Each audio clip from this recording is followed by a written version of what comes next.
In this week's China Book Club, we introduce Lotus by Zhang Lijia, which was published in 2017 and is set in contemporary Shenzhen.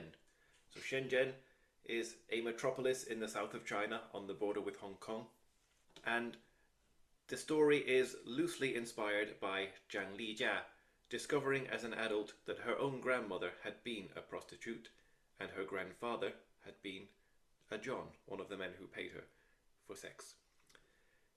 And here are a few things I wrote about Lotus for the Leeds Centre of New Chinese Writing. When discussing his novel, The Remains of the Day, Kazuo Ishiguro explained that most of us are butlers, in the sense that we spend our lives serving something much bigger than ourselves. What Ishiguro said about being a butler is surely even truer of another job: prostitution. So much literature has been written about what is commonly said to be the world's oldest profession, although is it really a profession? And surely hunting and gathering both predated it, that the issue is difficult to tackle in an original manner. The eponymous prostitute of Zhang Lijia's first novel is neither a high-class call girl striking out on her own, nor a put-upon peasant who is trampled on by men. She is fully realized and faces highly relatable challenges. In Lotus, the titular central character resorts to prostitution after the unfairness and destitution of factory life become too much. While following her story, in which a non-sexual relationship with a male photojournalist offers her a chance at salvation, readers can take in much about Chinese culture. Following the superstition of naming one's children after what they are hoped to achieve, the titular character is named after a flower that grows in the mud yet remains pure and unstained. The novel humanizes both the prostitutes and their clients. One middle-aged architect didn't want sex, but to complain about his terrible wife. Lotus is given a pet the dog moment early on, when it emerges that, like most of her colleagues, she sends money back to her struggling family in the countryside.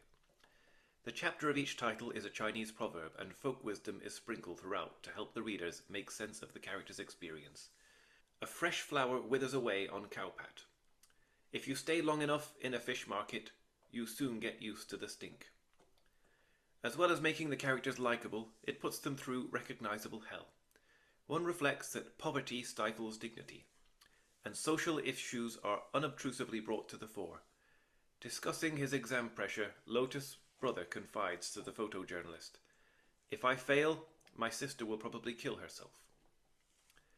After creating these characters, the novel harnesses the brutal side of life in China to challenge them. Since Little Red had died young and unmarried, no funeral rites were performed for her. This leads to a climax in which Lotus considers that only marriage could ease the stain of her past and secure her future financially. Lotus refrains from any simplistic takes on the issues it covers. Instead, it is a life-affirming love story, full of characters and situations that defy cliché. It portrays the seamy side of Chinese society in ways that are both respectful and real. So, I recommend that you check out Lotus by Zhang Lijia. The line-by-line writing is really strong, and the story is a genuine page-turner.